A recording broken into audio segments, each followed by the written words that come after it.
Hey everyone, I'm Peter Stories here to guide you today.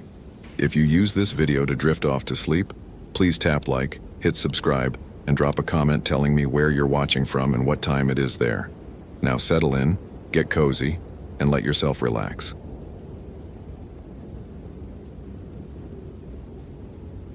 My name is Jonathan Carter, and I should have forgotten Rachel Marie Foster's case, but something brought me back to that cursed forest. It was November 15th, 2018, and the coffee in my thermos had gone cold 3 hours ago. The bitter taste still lingered on my tongue as I adjusted my Motorola radio on my duty belt, the static crackling like dead leaves underfoot. 6 months. That's how long it had been since 23-year-old Rachel Marie Foster had vanished without a trace from the Shenandoah National Park's Skyline Drive area. 6 months since her case had been officially transferred to the FBI and filed away in some bureaucrat's cabinet in Richmond. But the manila envelope that had appeared on my truck's windshield this morning changed everything. Inside were 3 Polaroid photographs.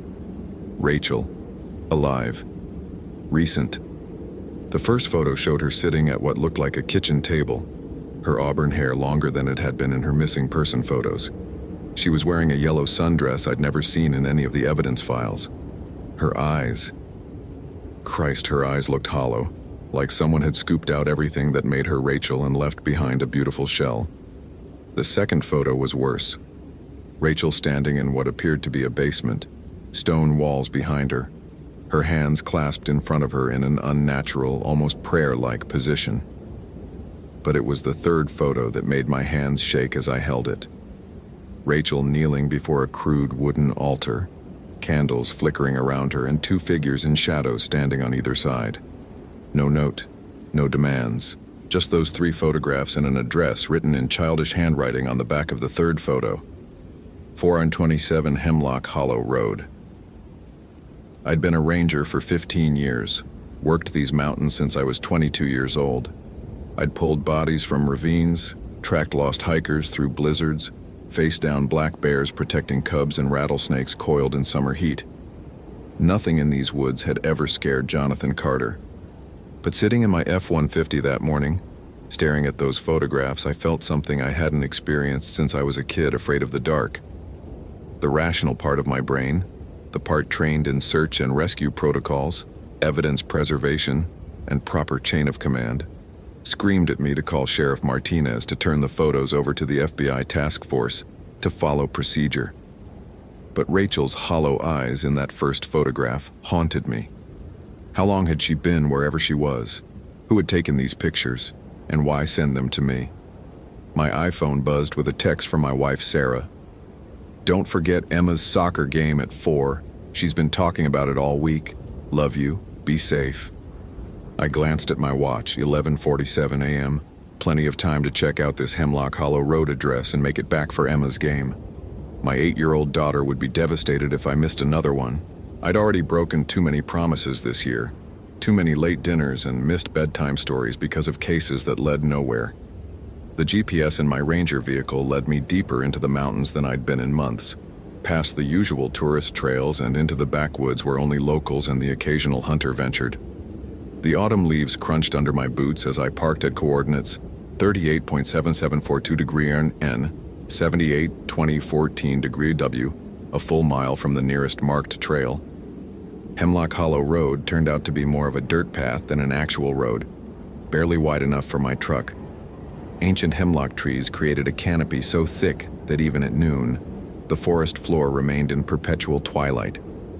The air smelled wrong here. Not the familiar scent of decomposing leaves and pine needles I'd grown up with, but something sweeter, more cloying, like incense mixed with something I couldn't quite identify. The house sat in a clearing about half a mile down the path, and from the outside it looked perfectly normal. A modest 2-story farmhouse painted white with green shutters, a wraparound porch with rocking chairs, and smoke rising from a brick chimney. Hell, it looked like something from a Norman Rockwell painting. That should have been my first warning. I parked 50 yards away, hidden behind a cluster of oak trees, and observed the property through my binoculars, standard protocol for approaching any potentially dangerous situation. The windows on the first floor glowed with warm yellow light, and I could see movement inside, shadows passing back and forth in what appeared to be the kitchen. My radio crackled. "Unit 23, what's your 20? It was dispatch." I keyed the mic. "Unit 23, conducting follow-up investigation on the Foster case. GPS coordinates 38.7742 by 78.2014. Will report in at 1400 hours. Copy that, Unit 23. Be advised, Weather Service is calling for severe thunderstorm activity in your area by 1500 hours." I glanced up at the sky through the hemlock canopy. The autumn day had started clear and crisp, but now I could see dark clouds gathering on the horizon. The temperature had dropped at least 10 degrees since I'd left my truck. As I approached the house, gravel crunching under my Danner boots, the front door opened before I could knock. "Oh my goodness, are you all right, officer?" The woman who answered looked to be in her 50s with graying brown hair pulled back in a simple bun and wearing a floral apron over jeans and a sweater. She had the kind of face that belonged in a church directory, open, honest, genuinely concerned. Behind her I could smell something baking, apple pie maybe, or cinnamon cookies. "I'm Ranger Carter with the National Park Service," I said, showing her my badge. "I'm investigating a missing person case and I was wondering if I could ask you a few questions." Of course. Please come in out of the cold. I'm Margaret and that's my husband Harold in the kitchen. We were just having some coffee and fresh apple turnovers. You look like you could use both." Every instinct I'd developed in 15 years of law enforcement told me to politely decline, to conduct the interview on the porch, to maintain distance and control. But the photographs in my truck burned in my memory. Rachel's hollow eyes, the basement with stone walls. This might be my only chance to find her. "That's very kind of you, ma'am." The interior of the house matched the exterior perfectly. Comfortable, lived in, normal. Family photos covered the mantelpiece above a stone fireplace where oak logs crackled cheerfully. The furniture was well worn but clean, the kind of pieces passed down through generations. Everything screamed middle-class American family, the type of people who probably had grandchildren and made preserves every summer. Harold emerged from the kitchen, wiping flour-covered hands on a dish towel. He was tall and thin with a gray beard and the kind of calloused hands that spoke of decades of honest work. "Margaret, who do we have here?" "This is Ranger Carter, dear. He's investigating a missing person case." Harold's face immediately showed concern. "Oh my, anyone we might know? We've lived in these mountains for 37 years. Know just about everyone for miles around." I pulled out my phone and showed them Rachel's official missing person photograph. Rachel Marie Foster, 23 years old, went missing about 6 months ago from the Skyline Drive area. Both Margaret and Harold studied the photo carefully, and I watched their faces for any micro-expressions, any tells that might indicate recognition or deception. I'd interviewed hundreds of people over the years. Worried parents, lying teenagers, suspicious hunters. You learn to read faces. They looked genuinely puzzled. "I don't recognize her," Margaret said softly. "Such a pretty girl. What happened to her?" "She was hiking alone, never made it back to her car. We found some of her belongings scattered along the trail, but no other evidence." I paused, studying their reactions. "The reason I'm here is that we received some new information suggesting she might have been in this area." "Well, if she had come by here, we certainly would have helped her," Harold said, settling into a recliner that looked like it had been his preferred seat for decades. "We've helped plenty of lost hikers over the years, haven't we, Margaret?" "Oh yes.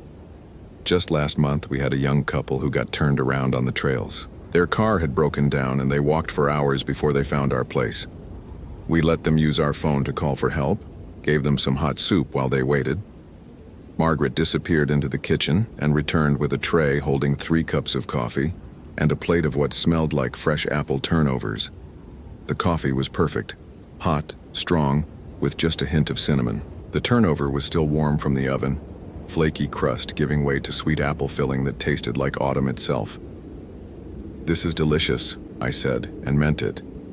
"You folks are very kind to a stranger." "Nonsense," Margaret said with a smile that crinkled the corners of her eyes. "It's what neighbors do." even if some neighbors live in town and wear badges. We talked for another 20 minutes about the area, about missing hikers, about the challenges of living so far from civilization. They told me about their grown children who lived in cities now, about Harold's retired career as a mechanic, about Margaret's volunteer work with their local church. They asked about my family, and I found myself telling them about Emma's soccer games and Sarah's job at the school district. They were the kind of people you wanted to have as neighbors. But as the conversation continued, I noticed small things that didn't quite fit. The family photos on the mantelpiece were all at least 20 years old, faded color prints that looked like they belonged to the 1990s. There were no recent pictures, no grandchildren, none of the usual evidence of a couple in their 50s with adult children. The house was too clean, too perfect, like a museum display of what a normal home should look like. And Margaret's hands. Despite the apron and the fresh baking, her hands were soft, uncalloused, not the hands of someone who'd spent decades doing farmhouse cooking and cleaning. Well, I said, finishing my coffee and standing up, I should let you folks get back to your day. Thank you for the coffee and the turnover. If you think of anything that might help with the Foster case, here's my card. Harold took the card and studied it carefully. Jonathan Carter. You know, I think we might have met you before. I paused at the front door. I don't think so. I'd remember. Oh, but I'm sure of it, Margaret said, her voice taking on a slightly different tone. You were here before asking about a different girl. What was her name, Harold? Jennifer something. Jennifer Walsh, I think it was. My blood went cold. Jennifer Walsh had disappeared from these mountains 3 years ago. Her case had also gone cold, also been transferred to the FBI. I'd worked that case for months, followed every lead, interviewed dozens of people. I'd never been to this house before. I'd never met Harold and Margaret before. I was certain of it. I think you might be confusing me with someone else, I said, my hand instinctively moving toward the Glock 22 on my hip. Oh no, Harold said with absolute certainty. It was definitely you.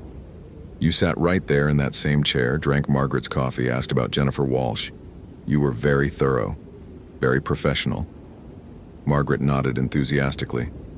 Yes, and you loved my apple turnovers then too. Said they reminded you of your mother's baking. The problem was my mother had died when I was 12. She'd never baked anything more complicated than boxed brownies. The problem was, I would never have forgotten meeting these people, would never have forgotten this house, would never have forgotten conducting an interview in a location this remote. The problem was, according to my own memory, this conversation, this entire encounter, had never happened before, but they remembered it perfectly. If this story is giving you chills, smash that follow button for more supernatural horror. What would you do in Jonathan Carter's situation? Comment below. I backed toward the door, my heart rate spiking, that familiar hyper-awareness flooding my system. The same feeling I got when tracking a dangerous animal or approaching an armed suspect. Every detail became crystal clear. The tick of an antique clock on the mantelpiece, the smell of wood smoke from the fireplace, the sound of wind picking up in the trees outside. I need to go, I said. Of course you do, Margaret said pleasantly. Just like last time. Just like all the times, Harold added. I reached for the door handle and Margaret's voice stopped me cold. Oh, Jonathan, Rachel says hello. I spun around. Both Margaret and Harold were standing now, smiling those same pleasant, neighborly smiles. But something in their eyes had changed. Something ancient and hungry looked back at me from behind those ordinary faces. Where is she? My voice came out rougher than I intended, the voice I used on belligerent drunks and hostile suspects. She's right here, Margaret said, gesturing toward the kitchen. She's been helping me with the baking. Would you like to see her? Every protocol I'd ever learned screamed at me to call for backup, to retreat, to get the hell out of there and come back with a tactical team. But those photos, Rachel's hollow eyes, her unnatural posture, the basement with stone walls haunted me. If she was here, if she was alive, I couldn't just leave her. I followed them toward the kitchen, my hand resting on my weapon, The kitchen looked exactly like what you'd expect from a 1950s farmhouse. White cabinets, checkered linoleum floors, a large wooden table in the center. Mixing bowls and baking sheets covered the counters, and the sweet smell of cinnamon and apples filled the air. A pot of coffee percolated on an old-fashioned stovetop, but Rachel Marie Foster wasn't there. "I don't see her," I said. "Oh, she's downstairs," Harold said, "in the root cellar. We had her organizing our preserves. She's very good with organization." Margaret opened a door I hadn't noticed before, painted the same white as the kitchen cabinets. It blended seamlessly into the wall. Stone steps led down into darkness, and that sweet, cloying smell I'd noticed outside was stronger here, mixed with something else. Something organic and wrong. "Rachel," Margaret called down the stairs. "Your friend is here to see you." No response. "Sometimes she gets focused on her work," Harold explained. "Very dedicated girl." I clicked on the flashlight attached to my duty belt and started down the stone steps. Each step echoed in what sounded like a large underground space, much larger than a typical root cellar. The temperature dropped significantly, and my breath began to fog in the beam of my flashlight. The basement was exactly what I'd seen in the photograph.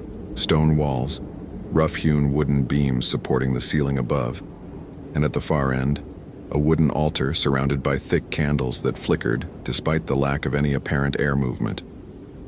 But it was what covered the walls that made my hands start shaking. Photographs. Hundreds of them. All young women, all between the ages of about 20 and 30.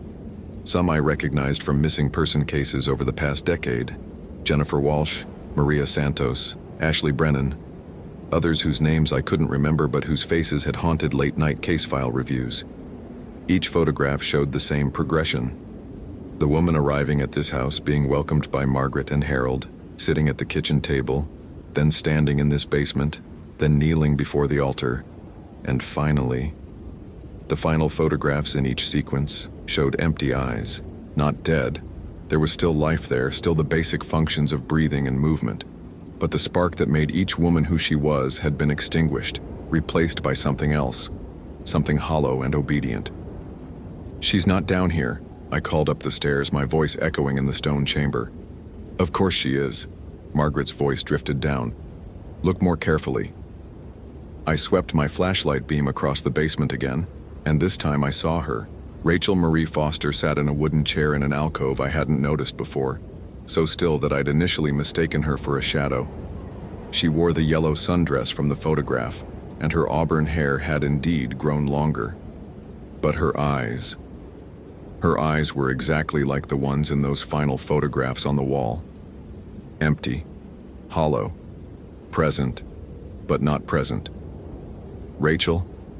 I approached her slowly, the way I'd approach a traumatized animal. "Rachel, it's okay.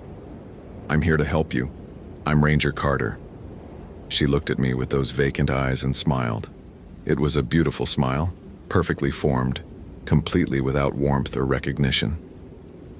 "Hello," she said in a voice like wind through dead leaves. "Margaret said you would come." "Rachel, I'm going to get you out of here. Can you walk?" "I don't want to leave," she said with that same empty smile. "I like it here. Margaret and Harold are so kind." I heard footsteps on the stone stairs behind me. Margaret and Harold descended slowly, Margaret carrying a tray with more coffee and Harold holding what looked like an old leather-bound book. "She's been with us for 6 months now," Margaret said pleasantly. "Longest we've had anyone stay. Usually they only visit for a few weeks before they decide to move on." "Move on to where?" I asked, though I was beginning to understand that I didn't want to know the answer. "Oh, all sorts of places," Harold said, opening the leather book. "Some go to other families who need help. Some go to the city to spread the word about our hospitality. Some..." He paused, flipping through pages covered in handwritten notes. "Some just fade away, but they're all so much happier afterward, so much more peaceful." I realized what I was looking at. The photographs on the walls weren't just documentation. They were trophies. And the women in those final pictures weren't empty because they were traumatized. or drugged. They were empty because whatever had made them human had been systematically removed. "What did you do to them?" I whispered. "We helped them," Margaret said, setting the coffee tray on a small table near the altar. "They all came to us lost, frightened, desperate. We gave them purpose. We gave them peace. We gave them to something that needed them more than they needed themselves," Harold added, still flipping through his book. "Ah, here we are. Jonathan Carter, Ranger, National Park Service, married to Sarah, father of Emma, age 8, soccer player." I hadn't told them Emma's age. I hadn't told them she played soccer. "How do you—" "You told us," Margaret said with genuine confusion. "Last time you were here, and the time before that, don't you remember?" The horrible truth crashed over me like freezing water. I had been here before. Multiple times. But somehow each time I left, the memory was erased, scrubbed clean until something, those photographs, some external trigger, brought me back. How many missing persons cases had I worked where the trail led to this house? How many times had I sat in that kitchen chair drinking Margaret's perfect coffee, talking about my family while they smiled and took notes in their leather book? "You can't keep doing this," I said, my voice cracking with the effort to stay calm. "People know where I am. Dispatch has my coordinates." Harold looked up from his book. "Do they? What exactly did you tell them?" I tried to remember. I said I was conducting follow-up investigation on the Foster case. "And when you don't report in at 1400 hours? I glanced at my watch. It was 2:47 p.m. I'd missed my check-in by almost 2 hours. "They'll assume you got distracted by the case," Margaret said kindly. "Or that your radio failed in this weather. Happens all the time in these mountains." "Emma's soccer game," I said suddenly. "I promised I'd be there at 4 when I don't show up." "Sarah will be disappointed but not surprised," Harold said, reading from his book. "According to our notes from previous visits, you've missed several important family events due to work obligations. She's learned to expect it." The walls of the basement seemed to be closing in, the stone pressing against my consciousness like a physical weight. Everything they were saying was true. I had been letting work consume me, had been breaking promises to my family, had been prioritizing cases over the people I loved most. But that was exactly why I had to get out of here. Exactly why I had to get Rachel out of here. I drew my weapon, a Glock 22 loaded with .40 caliber rounds. In the confined space of the basement, the metallic sound of the slide seemed impossibly loud. "Step away from her," I commanded, using my authoritative cop voice. Neither Margaret nor Harold seemed particularly concerned by the gun. They looked more disappointed. "Oh, Jonathan," Margaret said sadly. "You did this last time too." "It never works," Harold added, closing his book. "The gun, I mean. Would you like to know why?" Before I could answer, he continued. "Because this isn't really about force, is it? This is about choice. About what you're willing to sacrifice to save someone who's already lost." "Rachel," I called out, keeping my weapon trained on Margaret and Harold. "We're leaving now." She looked at me with those empty eyes and shook her head. "I told you, I don't want to leave. I'm happy here." "You're not happy," I said desperately. "You're not anything. They've taken everything that made you Rachel and replaced it with nothing." "Is that so different from what you were before you came here?" Margaret asked gently. "Working yourself to death, missing your daughter's games, slowly destroying your marriage case by case? At least here, the emptiness has purpose." I felt my resolve wavering, and that scared me more than anything that had happened so far. Because part of me, a small, tired part that had been growing stronger with each missed dinner, each broken promise, each case file that led nowhere, was beginning to think they might be right. My phone buzzed. A text message. With my free hand, I checked it. From Sarah. "Emma's team won 3-1. She scored the winning goal in the final minute. She kept looking for you in the stands. I told her you were helping someone who needed you more. She understands, but I can see she's starting to not expect you to be there. We'll be at pizza after. Join us if you can." The message was time-stamped 4:23 p.m. I'd missed the entire game. Emma scored the winning goal, I whispered. She's very talented, Harold said, checking his book again. According to our notes, she gets that from you. You were quite the athlete in high school. Another thing I hadn't told them. Another detail from a previous visit I couldn't remember. But as I stared at that text message, something clicked into place. Sarah hadn't said, "I told her you were working." She'd said, "I told her you were helping someone who needed you more." Sarah knew. Somehow she knew that I wasn't just missing family events for paperwork or routine patrols. She knew that I was out here trying to save people who had no one else to save them. And Emma understood. An 8-year-old girl understood that sometimes doing the right thing meant making sacrifices. That realization hit me like a physical blow. My family wasn't falling apart because I was choosing work over them. My family was strong because they understood that part of loving someone meant supporting them when they had to do something difficult but necessary. I'd been looking at it all wrong.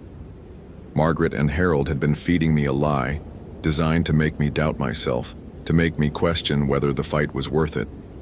But Emma scoring that winning goal and still looking for me in the stands, that wasn't evidence of a daughter who'd given up on her father.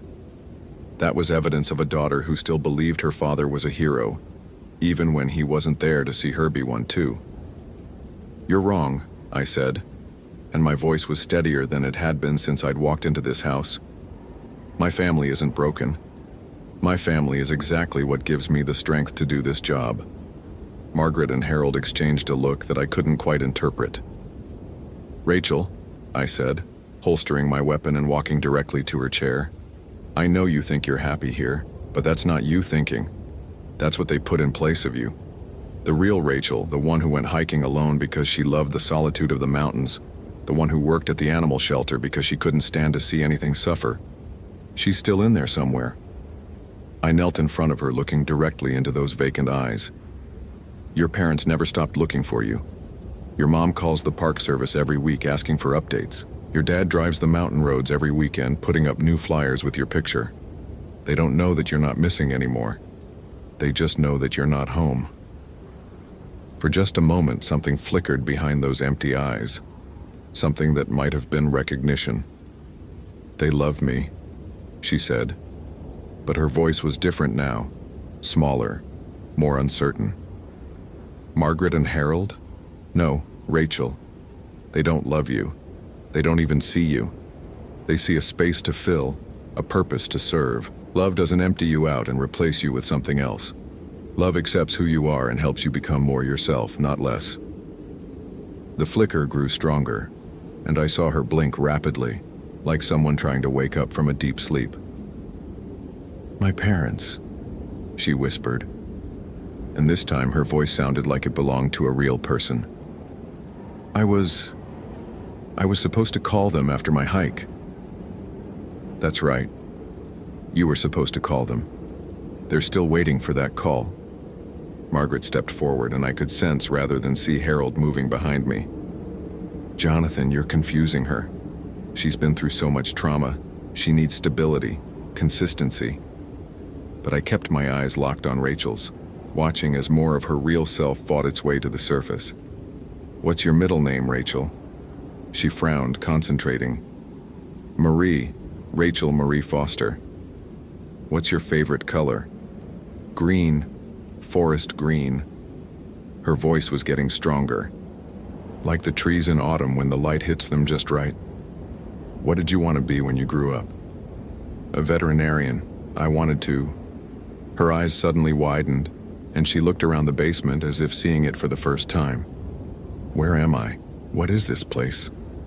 Margaret's pleasant smile never wavered, but her voice took on an edge I hadn't heard before.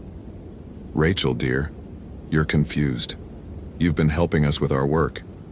You're very good at it." "Work?" Rachel stood up from the chair, swaying slightly but maintaining her balance. "What work? I don't remember any work." She looked at the walls covered with photographs, and the color drained from her face. "Those women, some of them look familiar. I think I've seen them before. Here. They were here with me." No, dear, Margaret said firmly. You're the only one who's been helping us. But Rachel was looking at one photograph in particular, of a blonde woman in her 20s kneeling before the altar. Jennifer. Her name was Jennifer. She used to sit with me upstairs and we would talk about what we were before we came here. She remembered having a job and a boyfriend and a dog named Max. Margaret moved closer and I could see her hands trembling slightly. For the first time since I'd arrived, she looked less than perfectly composed. Jennifer moved on to serve another family, she said. You know this. No, Rachel said with growing certainty. Jennifer didn't move on. Jennifer screamed. I remember now. She screamed and fought when you brought her down here for the last time, and afterward. Afterward, she was like I was, empty. And then she just faded away. Harold grabbed my shoulder with surprising strength.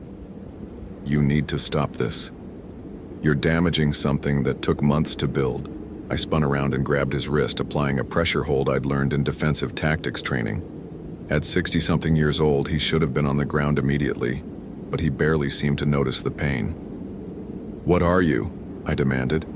His pleasant mask finally slipped, revealing something underneath that was very old and very hungry. We're what happens when good people do terrible things for long enough that the terrible things start doing themselves. Margaret had moved to the altar and was flipping through Harold's leather book with frantic urgency. 37 years, she muttered. 37 years of helping lost souls find peace. We can't let one stubborn ranger undo all of that work. She found the page she was looking for and began reading in a language I didn't recognize. The candles around the altar flared brighter, casting dancing shadows on the stone walls that seemed to move independently of the flames. Rachel grabbed my arm. We have to get out of here, right now. Something's wrong with this place. Something's always been wrong with this place, but I couldn't see it before. The temperature in the basement plummeted, and my breath came out in thick clouds. The shadows on the walls weren't just moving now. They were reaching, stretching toward us with finger-like tendrils of darkness. Run, I told Rachel. We bolted for the stone steps, but Harold moved to block our path with inhuman speed. This close, I could see that his eyes weren't human eyes at all. They were like looking into deep water at night, dark and endless, and absolutely without warmth. I drew my weapon again, and put 3 rounds center mass. The bullets passed through him like he was made of smoke, embedding themselves in the stone wall behind him. Told you the gun wouldn't work, he said sadly. Margaret's chanting grew louder, more urgent, and the shadows on the walls began to take on more definite shapes. Faces appeared in the darkness. Dozens of women, all with the same empty expressions I'd seen in the photographs. Jennifer Walsh was there, and Maria Santos, and Ashley Brennan, and others I didn't recognize. But they weren't reaching for us. They were reaching for Margaret and Harold. You said we found peace. Jennifer's shadow voice echoed through the basement. You said we found purpose. You did, Margaret insisted, not stopping her chanting. You served something greater than yourselves. We served you, Maria's shadow said. We fed your hunger. We gave you our souls so you could keep pretending to be human.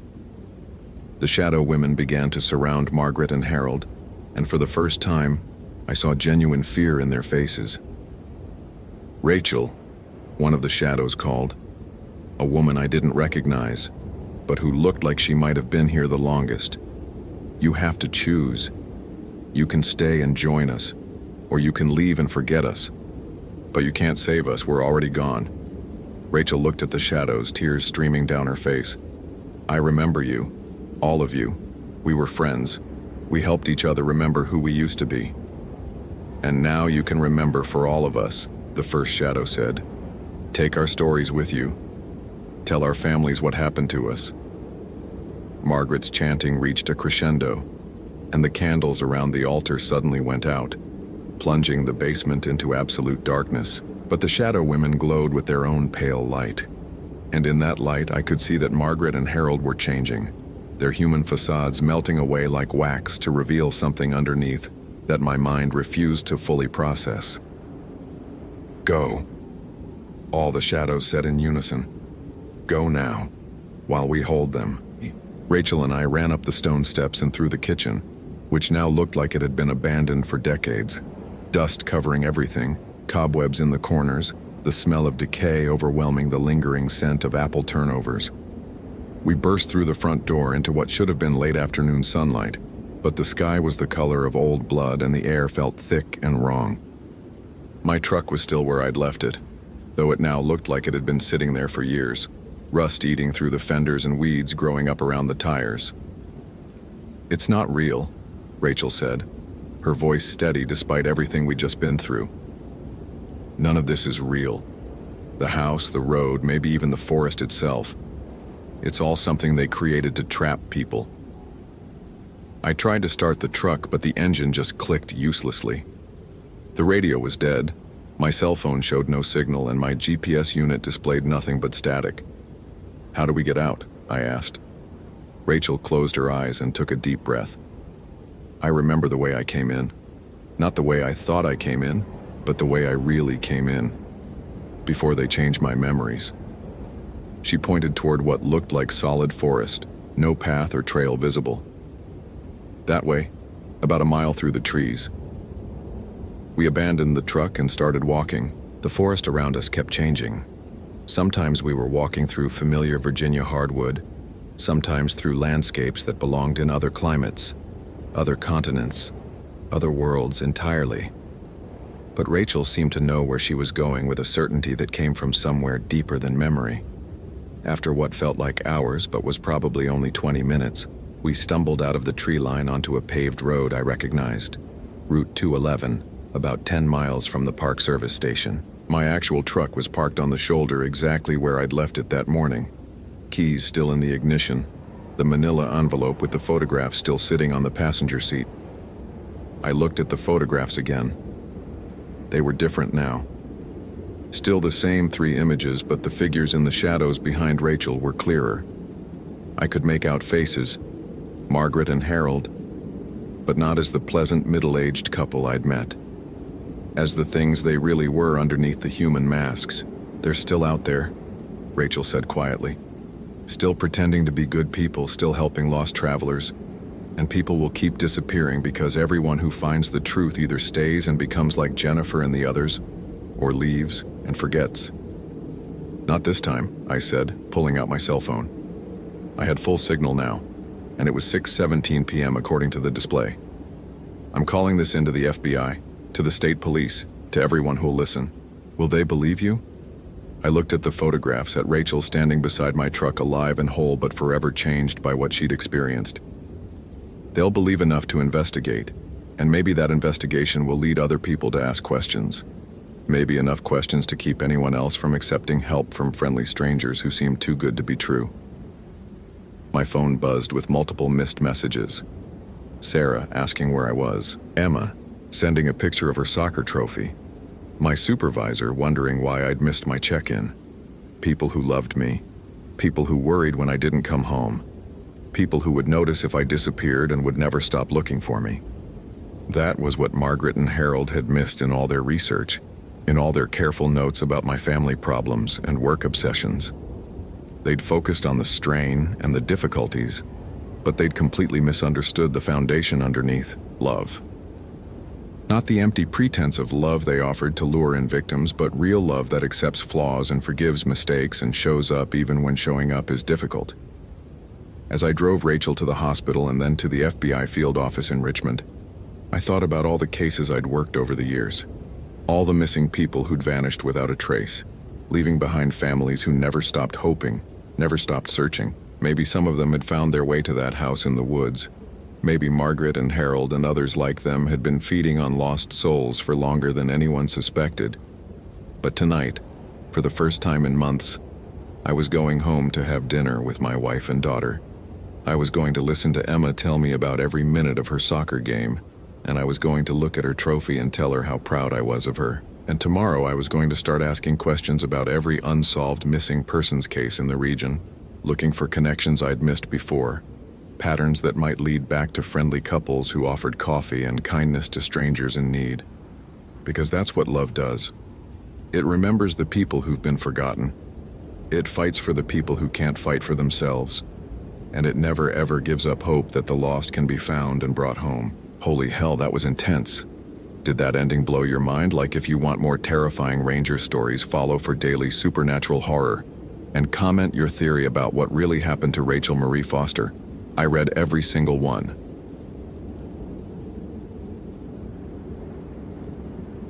My name is Cole Richards, and I should have forgotten the case of Tyler Brooks, but something brought me back to that cursed forest.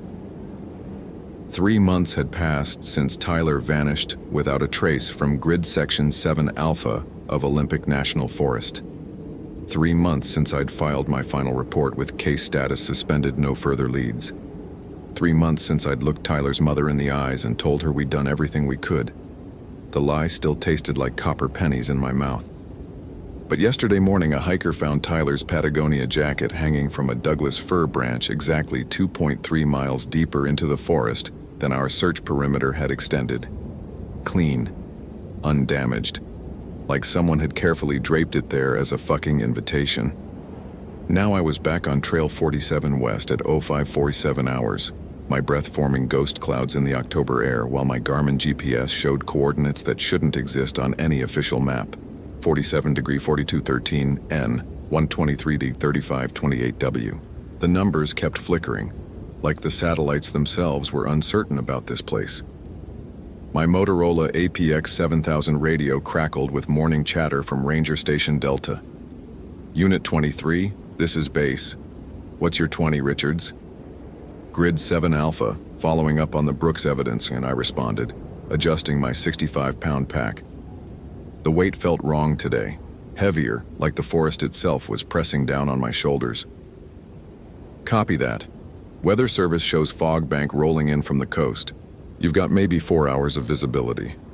4 hours. Tyler had been missing for 2,184 hours, but somehow 4 felt like a death sentence. I'd been walking these trails for 17 years. Started as a seasonal in 2001, worked my way up to district ranger by 2010. I knew every route, every rock outcropping, every goddamn bird call in this 922,000-acre wilderness. But today, something felt fundamentally wrong with the geometry of this place.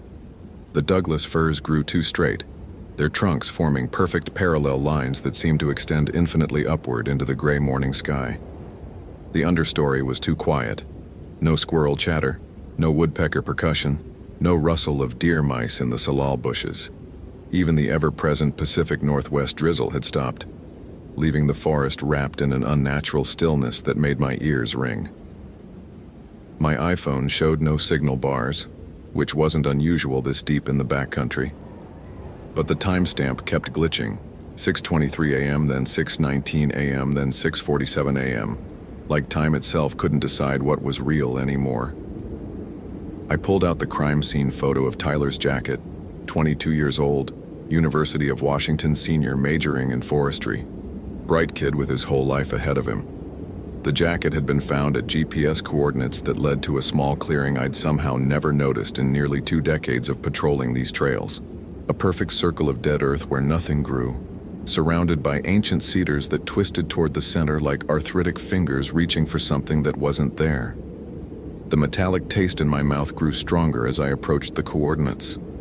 My heart rate spiked to 98 BPM according to my fitness tracker, though I wasn't exerting myself. Something primitive in my brainstem was screaming at me to turn around, get back to my truck, drive straight to Sarah and Megan, and never come back to this fucking forest. But Tyler's mother had called me at home 3 nights ago. Please, Cole, the police won't listen anymore. You're the only one who still cares. You're the only one who can bring my boy home. Her voice had been hollow, like something had already died inside her. I'd promised Sarah I'd be home for Megan's soccer game at 3 p.m. Just following up on one lead, honey. I'll be back before you know it. The lie came so easily it scared me. As I pushed deeper into Grid 7 Alpha, my boots began leaving prints in soil that looked wrong. Too black, too rich, like it was mixed with something that had once been alive. The air smelled of ozone and copper, with an underlying sweetness that reminded me of overripe fruit left too long in the sun. At 0612 hours, I found the clearing. It was exactly as the crime scene photos had shown. But being here in person triggered something visceral in my nervous system. My skin erupted in goosebumps despite my base layer and fleece. The hair on my forearms stood up like I'd walked through a spider web, except there were no spiders here, no insects at all. The dead earth formed a perfect 20-foot diameter circle, not a single blade of grass, not one sprouting seedling, not even moss growing in this space. The soil looked scorched from the inside out, as if something had burned upward from deep underground decades ago, and the earth still remembered. In the exact center of the circle stood a single wooden post, weathered gray and carved with symbols I didn't recognize. At its base lay a small pile of objects: a child's sneaker from maybe the 1980s, a woman's wedding ring, a pair of broken eyeglasses, and other personal items that looked like they'd been collected over many years. My hands started shaking as I photographed everything with my department-issued Canon. The digital display kept flickering between normal daylight settings and night vision mode, as if the camera couldn't determine whether it was looking at light or darkness. That's when I noticed the papers. Tucked beneath the weathered post was a manila folder marked Confidential USFS Incident Report 1966. My blood turned to ice water. This was 52 years old. How the fuck was it just sitting here, perfectly preserved, like someone had placed it yesterday? Inside were typewritten reports, black and white photographs, and official documents bearing the seal of the United States Forest Service. The first page made my vision blur. Incident report. Classified date: October 13th, 1966. Location: Olympic National Forest. Grid section: 7 Alpha. Reporting officer: District Ranger William Morrison. Subject: multiple missing persons. Suspected cult activity. The report detailed the disappearance of 7 people over a 2-week period in October 1966. All were found in this exact clearing, arranged in a circle around a wooden post identical to the one I was staring at now, but they weren't found alive. According to Ranger Morrison's report, the victims appeared to have been drained of all bodily fluids and showed signs of voluntary participation in unknown ritual activity. The local authorities had ruled it a mass suicide, but Morrison's handwritten notes in the margin told a different story. They were all walking toward the post when we found them, eyes open, still moving. But there was nothing behind their eyes anymore. Something else was wearing their faces. My radio suddenly burst to life with static that sounded almost like screaming. Through the white noise, I could barely make out bass trying to reach me. Unit 23, respond.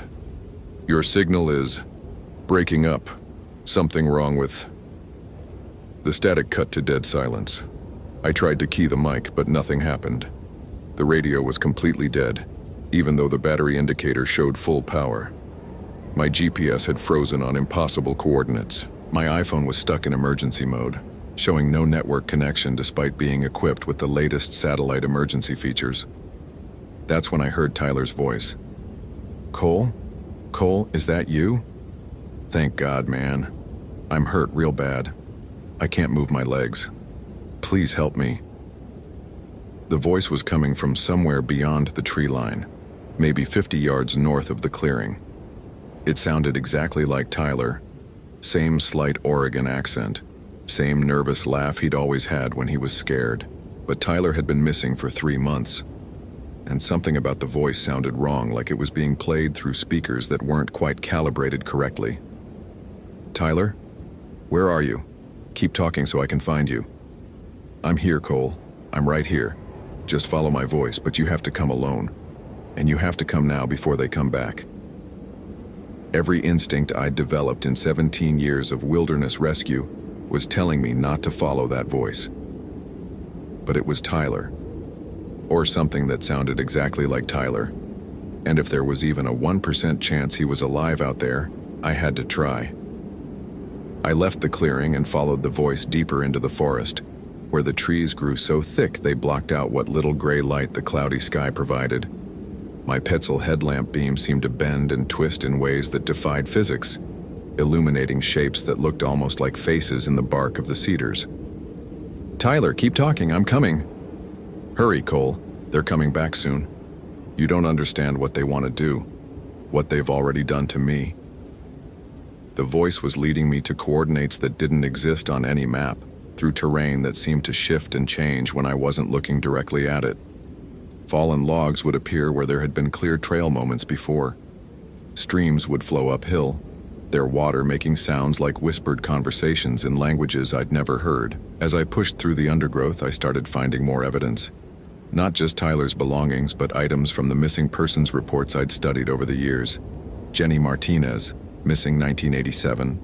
David Chen, missing 1994. Sarah Williams, missing 2003.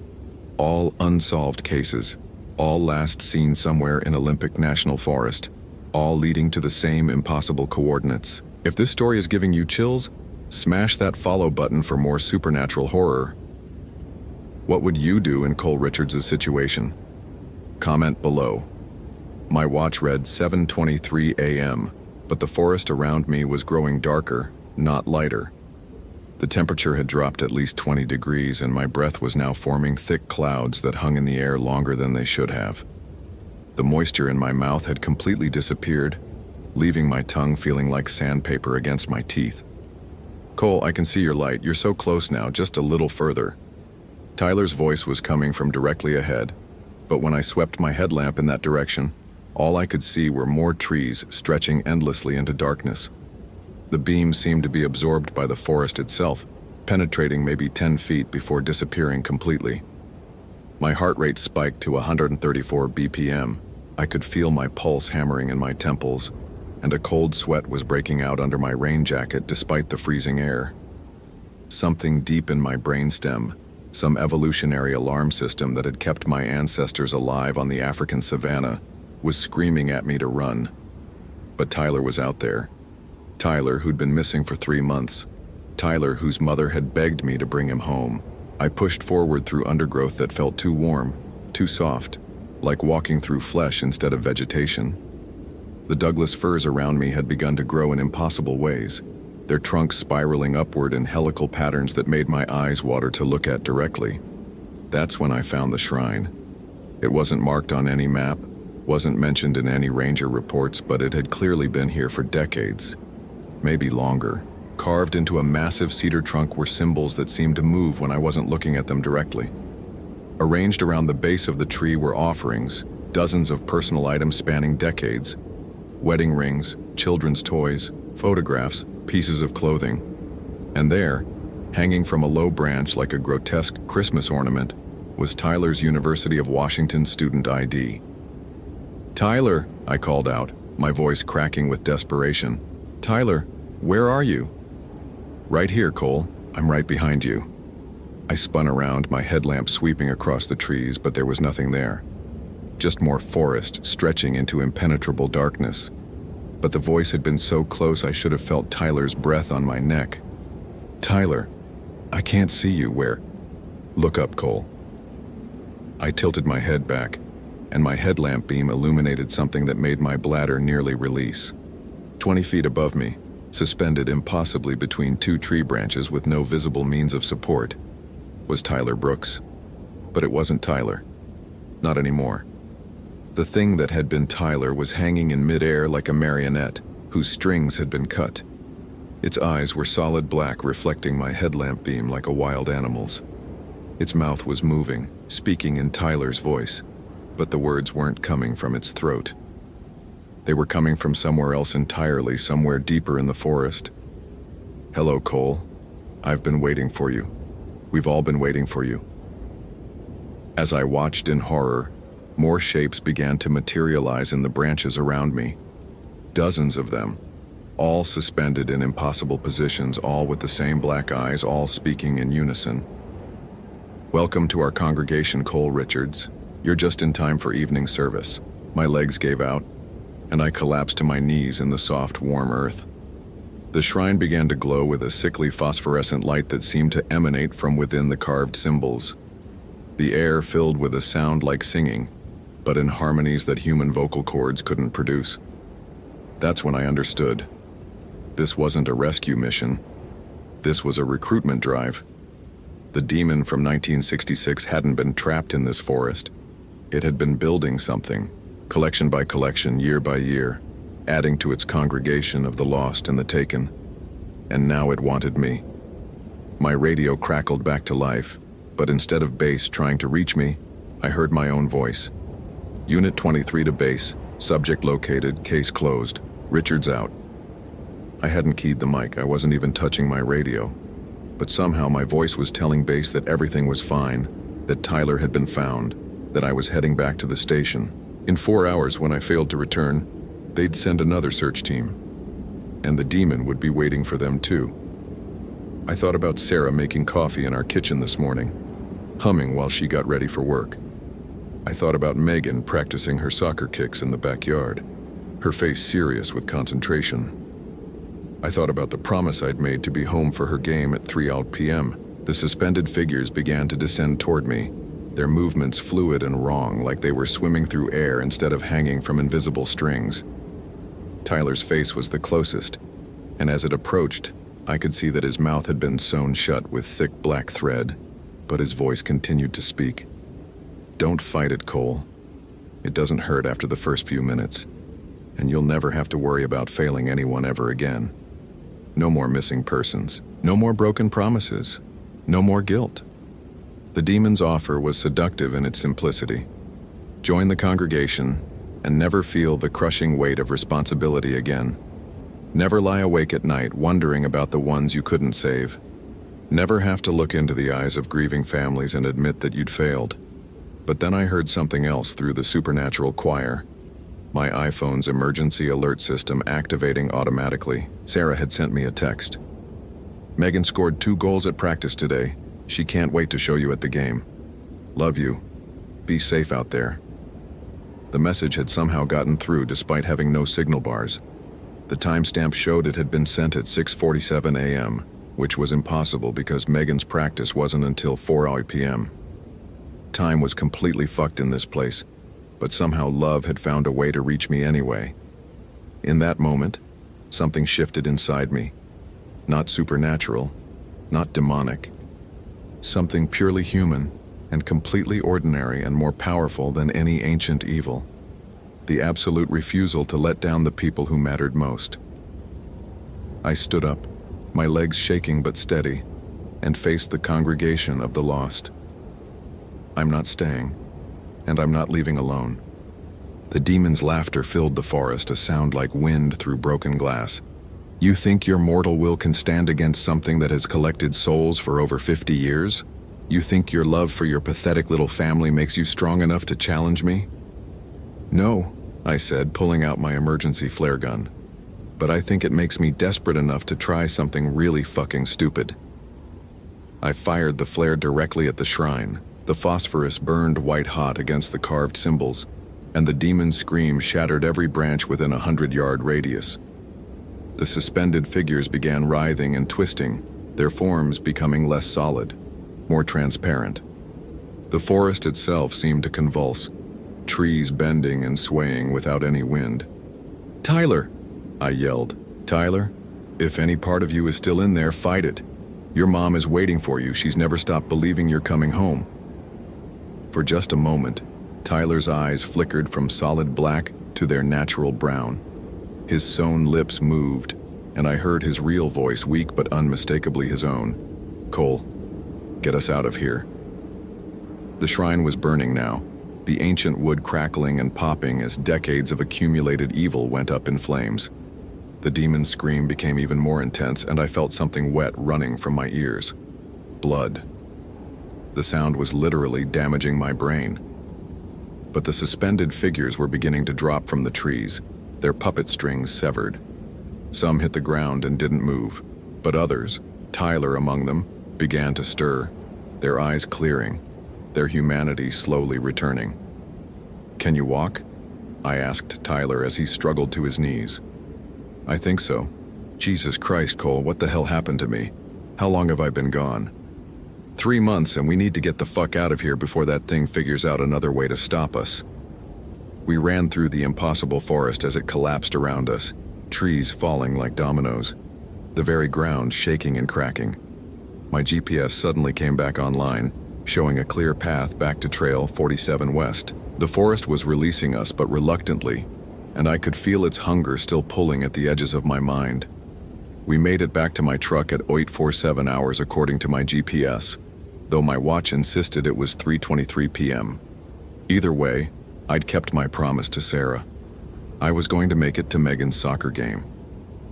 As we drove away from Olympic National Forest, Tyler was quiet for a long time. Finally, he spoke. "Cole? What happened to the others? The ones who didn't make it out?" I thought about all the missing persons reports, all the grieving families, all the cases that would never be solved now that the shrine was destroyed. "I don't know, Tyler. I honestly don't know. But deep down, I suspected that some congregations are permanent. Some songs can never be unsung. Some hungers can never be fully satisfied, only temporarily denied." As we hit the highway, my radio crackled with a familiar voice. "Unit 23, this is base. What's your status, Richards?" "Unit 23 to base," I replied, looking at Tyler in my passenger seat, very much alive and very much human. "Subject located and recovered. One survivor, requesting immediate medical eval and family notification. Case status closed." It was the first completely true thing I'd said on the radio in 3 months. But that night, after Tyler had been reunited with his family, after I'd made it to Megan's soccer game, she scored 3 goals. After Sarah and I had put our daughter to bed and were holding each other close in our own bedroom, I couldn't shake the feeling that the forest was still watching. Because I'd learned something terrible in that clearing. The demon of 1966 hadn't been the only thing living in those woods. It had been the oldest, the strongest, but not the only one. And now that the shrine was destroyed, the others would be looking for new hunting grounds.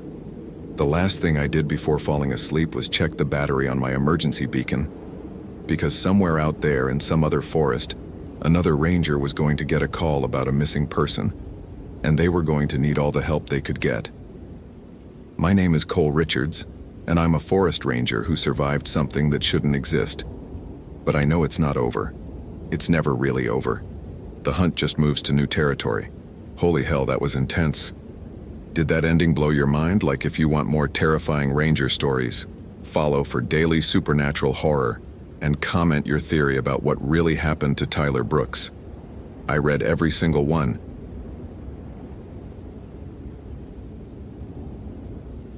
My name is Ryan Cooper, and I should have forgotten Cameron Scott's case, but something brought me back to that cursed forest. 18 years I've been wearing this badge for the National Park Service. 18 years of finding lost hikers, pulling bodies from ravines, and bringing families closure. In all that time, I'd never had a case eat at me like Cameron Scott's disappearance. Maybe it was because I'd been so damn confident we'd find them alive. Maybe it was the way their mother's voice cracked when she called every week for 3 months, asking if there was any news. Or maybe it was something else entirely. Something I didn't want to acknowledge back then. Cameron Scott vanished on October 13th, 6 months ago. 22 years old, experienced hiker, disappeared without a trace from the Whispering Pines trail system. No blood, no torn clothing, no signs of struggle.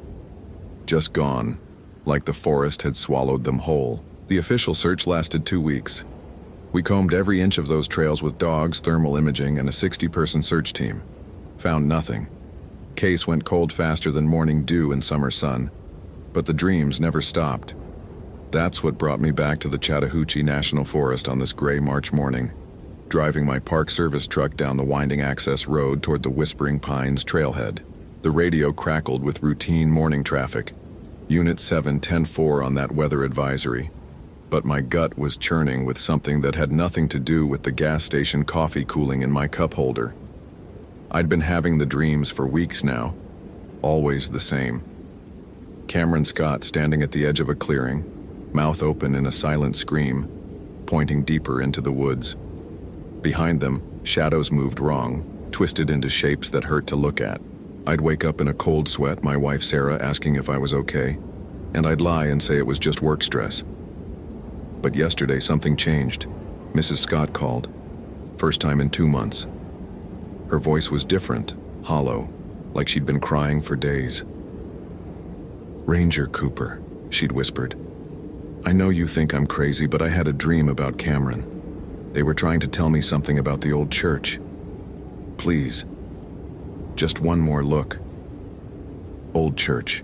There wasn't supposed to be any church near the Whispering Pines Trail, but as I parked my truck and strapped on my duty belt, radio, GPS unit, first aid kit, pepper spray, something nagged at the back of my mind. Some half-remembered conversation from the initial search.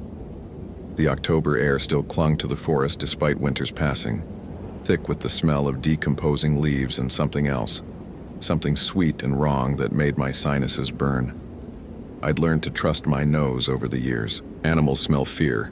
Dead things smell different than living things. And evil. Evil has its own particular stench. My boots crunched through frost-brittle undergrowth as I followed the familiar orange trail markers.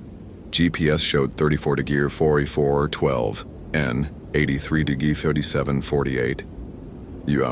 Right where we'd found Cameron's backpack hanging from a tree branch, 15 feet off the ground with no explanation for how it got there.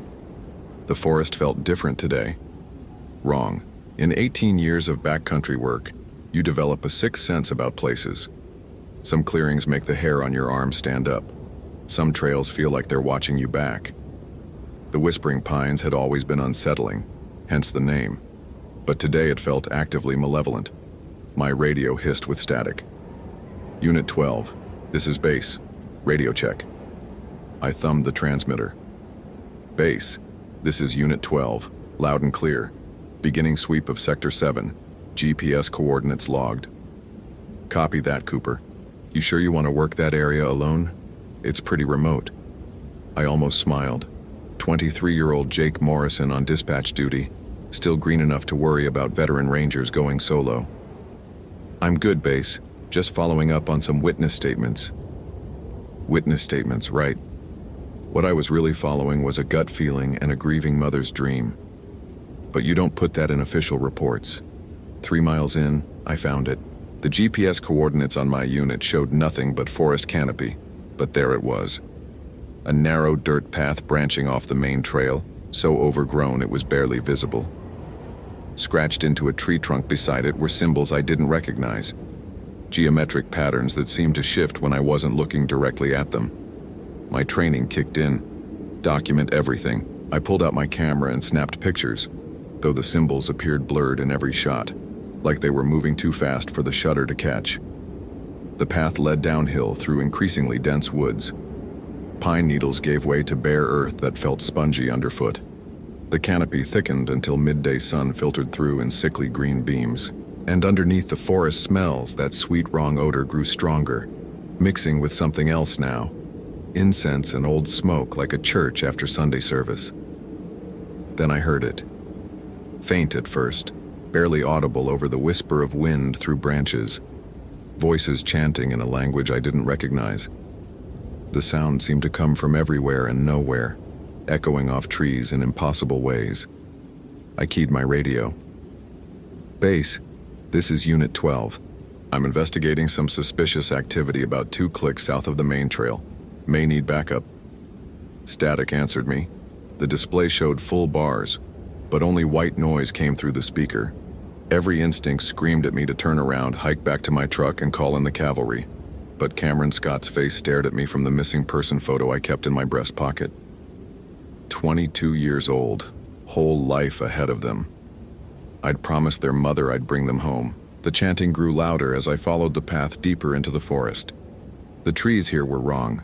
Too tall, too uniform, planted in perfect circles around moss-covered stones.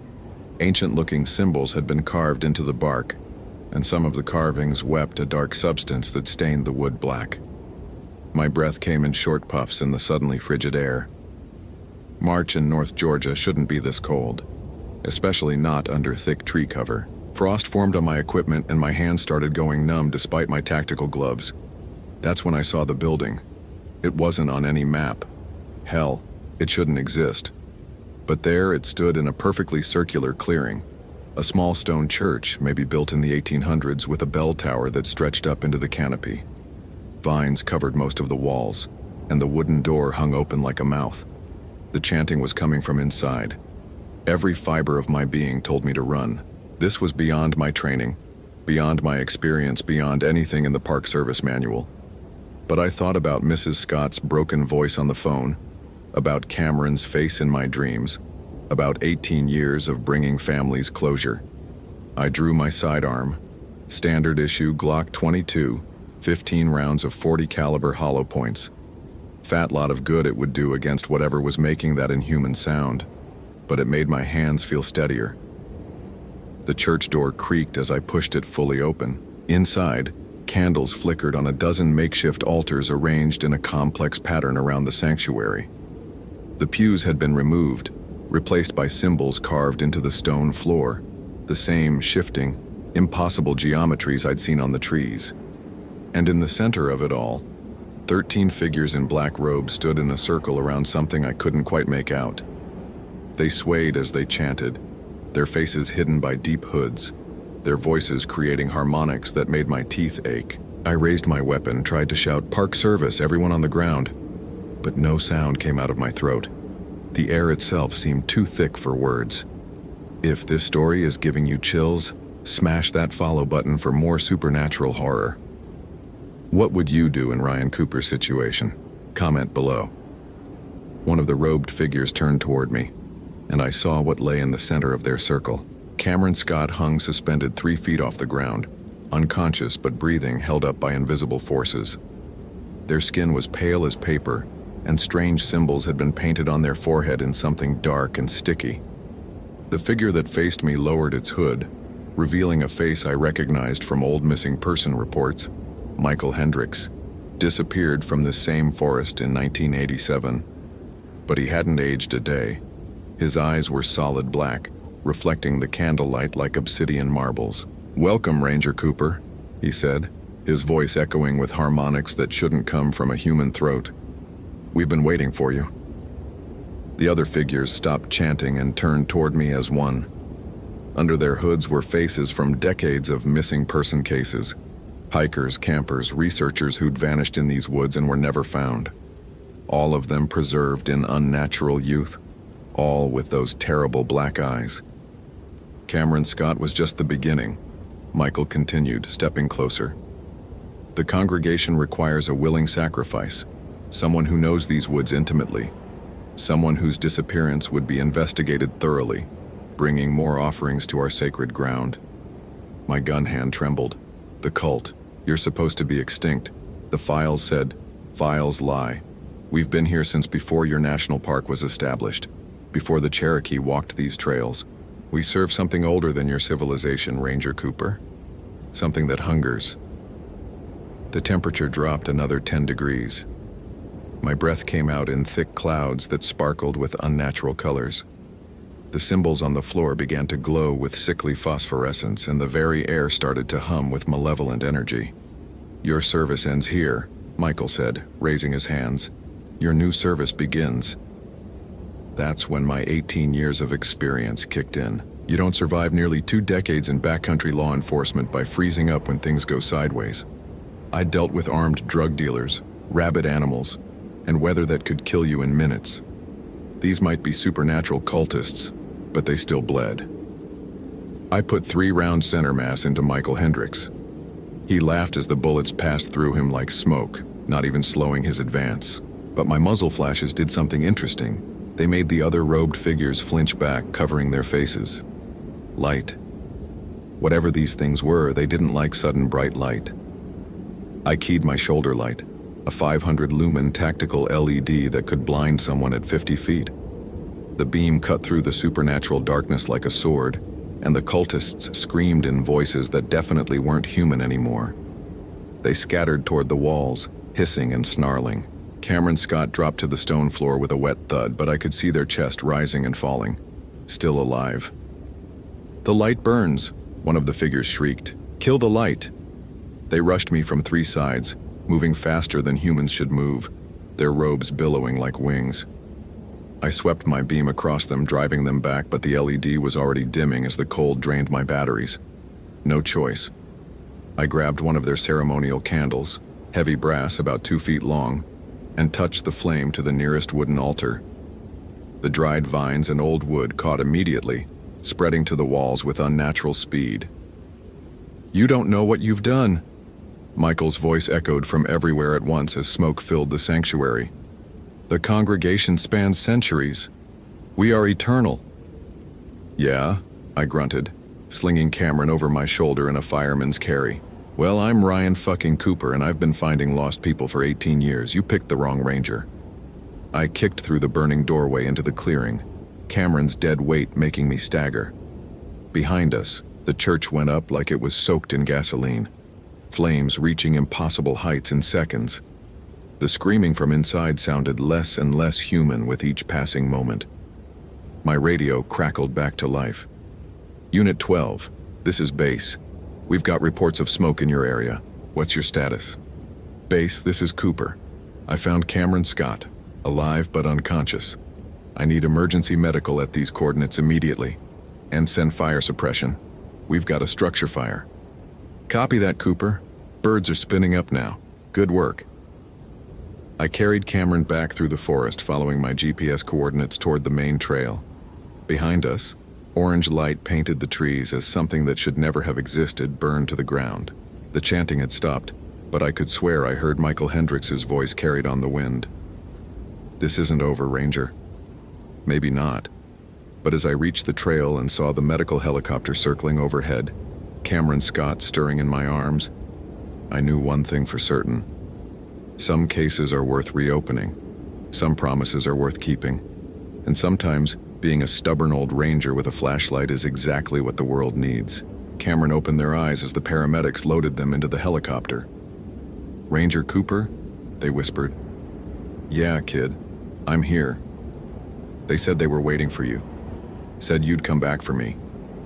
That's what rangers do, I told them, squeezing their hand as the helicopter lifted off. We never leave anyone behind. 6 months later, Cameron Scott made a full recovery with no memory of their time with the congregation. The official report listed their disappearance as disorientation due to hypothermia and dehydration. The church fire was blamed on lightning strike, but sometimes on quiet nights when I'm patrolling the backcountry, I catch whiffs of that sweet wrong smell drifting through the trees. And I know that somewhere in these ancient woods something is still waiting, still watching, still hungry.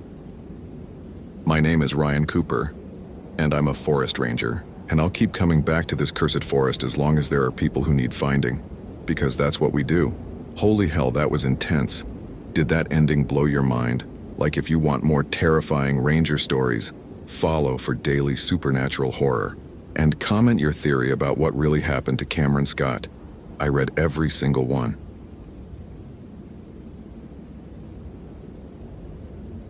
My name is David Chen, and I should have forgotten the case of Emma Peterson, but something brought me back to that cursed forest. 4 months. That's how long it had been since 22-year-old Emma Peterson vanished from the Cascade Mountain trails without a trace. 4 months since I'd failed to bring her home to her family. 4 months since the case was officially closed and filed away in some dusty cabinet at headquarters. But the manila envelope sitting on my kitchen table this morning proved that some cases refuse to stay buried. The return address read, Peterson Family Trust, in careful handwriting, and inside were 3 photographs that made my coffee turn to ash in my mouth. Someone had found Emma's missing Nikon camera wedged behind a boulder near Devil's Creek, 2 miles from her last known position. The memory card was corrupted, but these 3 images had survived. What they showed defied every rational explanation I'd spent 23 years as a ranger believing in. The first photo, Emma's campsite at 7:23 p.m. on October 15, 2017. Normal. Her orange REI tent pitched perfectly, camp stove set up, hiking boots lined up neat and tidy outside the entrance. The kind of organized setup that had made me think she was an experienced hiker who knew what she was doing. The second photo, the same campsite at 7:24 p.m. But now there was a figure in the background, a man in tattered clothes, thin as a scarecrow, standing just at the edge of the tree line. His posture was wrong somehow. Too still, too focused, like a predator sizing up prey. Even in the grainy digital image, something about his silhouette made my skin crawl in ways that 30 years in these mountains never had. The third photo, 7:25 p.m. The campsite was empty, completely empty. No tent, no gear, No Emma, just bare ground and scattered pine needles as if nothing had ever been there at all. But the man was closer now, maybe 20 feet from where her tent should have been. And Jesus Christ, his eyes. Even through the pixelated digital image, those eyes seemed to look directly at me. Not at the camera, at me, sitting in my kitchen 4 months later, holding a photograph that shouldn't exist. They were too bright, too aware, and completely, utterly wrong. The kind of eyes that belong to something wearing a human face like an ill-fitting mask. My Samsung Galaxy buzzed against the wooden table, making me jump. Text from my wife Sarah. Don't forget Melissa's soccer game is at 3. Love you. I stared at those simple words, thinking about my daughter's gap-toothed smile, my wife's morning kiss goodbye, the normalcy of suburban life that felt like it belonged to someone else right now. The rational part of my brain, the part trained in search and rescue protocols, evidence collection, and 23 years of finding logical explanations for the mysterious, screamed that these photos were fake. Digital manipulation.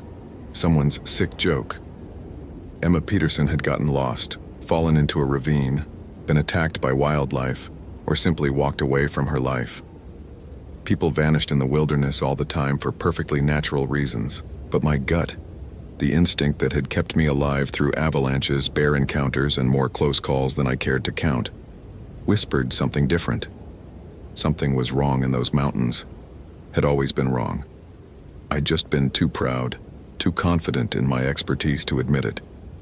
The Peterson family's original missing person report sat in my home office, a copy I'd kept against regulations. Emma had been solo hiking the Northern Cascade Loop, a moderately difficult 27-mile circuit that should have taken her 3 days. She'd left her car at the Marble Creek trailhead on October 14th with enough supplies for 5 days, filed a proper backcountry permit, and left detailed trail plans with the ranger station. Model hiker behavior. Day 1. She'd checked in at mile 5 via satellite messenger at 2:47 p.m. Trail conditions good, weather clear, making great time. Normal. Day 2. Check in at mile 12 at 11:23 a.m. Beautiful views from Sunset Ridge, feeling strong. Still normal. Day 3. Nothing. Her satellite messenger showed her last GPS ping at coordinates 48.7536 degrees N, 121.1494 degrees W at 6:15 p.m. on October 15th, right where that campsite photo was taken 8 minutes later. We'd searched for 2 weeks. Helicopter flyovers, K9 units, volunteer search teams covering every square mile in a 15-mile radius. I'd personally hiked those trails until my feet bled through my boots, calling her name until my voice gave out. We found nothing.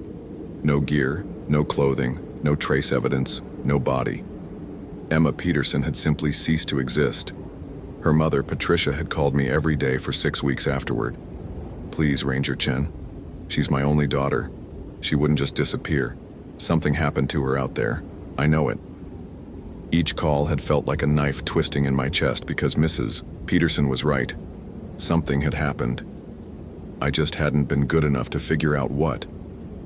But now, staring at those impossible photographs, I felt the familiar weight of my duty belt, the ghost sensation of my radio clipped to my chest, the pull of unfinished business.